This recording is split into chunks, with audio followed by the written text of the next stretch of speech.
À compter du 1er janvier 2017 est entrée en application la réforme du divorce par consentement mutuel tirée de la loi de modernisation de la justice pour le XXIe siècle.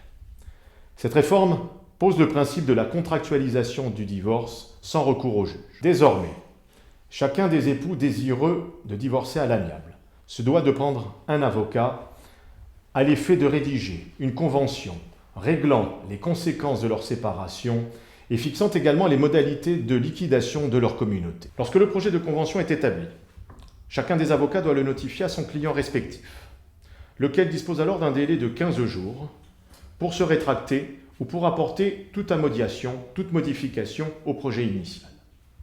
Ce n'est que passé ce délai de 15 jours que la signature de l'acte définitif pourra être organisée au cabinet de l'un des deux avocats, en présence de l'ensemble des époux et des deux avocats. La signature de la convention ne peut pas se faire à période décalée. Le rendez-vous doit être commun à l'ensemble des parties. Une fois cette signature effectuée, l'avocat dûment désigné dans la convention dispose d'un délai de 15 jours pour adresser un exemplaire original au notaire désigné à la convention, lequel notaire aura pour mission d'enregistrer l'acte d'avocat au rang de ses minutes.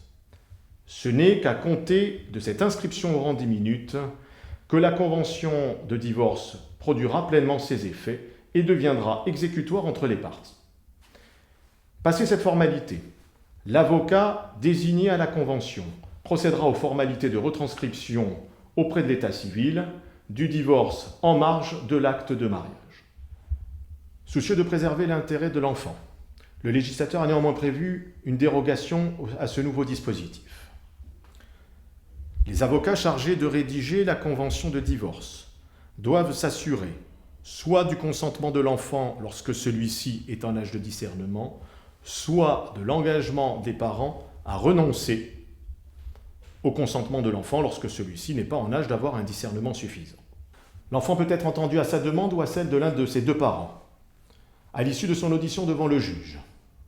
Soit le magistrat constate qu'aucun élément ne s'oppose à la poursuite d'un divorce par consentement mutuel, auquel cas on revient au dispositif de la loi ancienne, c'est-à-dire que le divorce par consentement mutuel ne pourra pas être fait par acte d'avocat, mais devra faire l'objet d'une homologation par le juge judiciaire.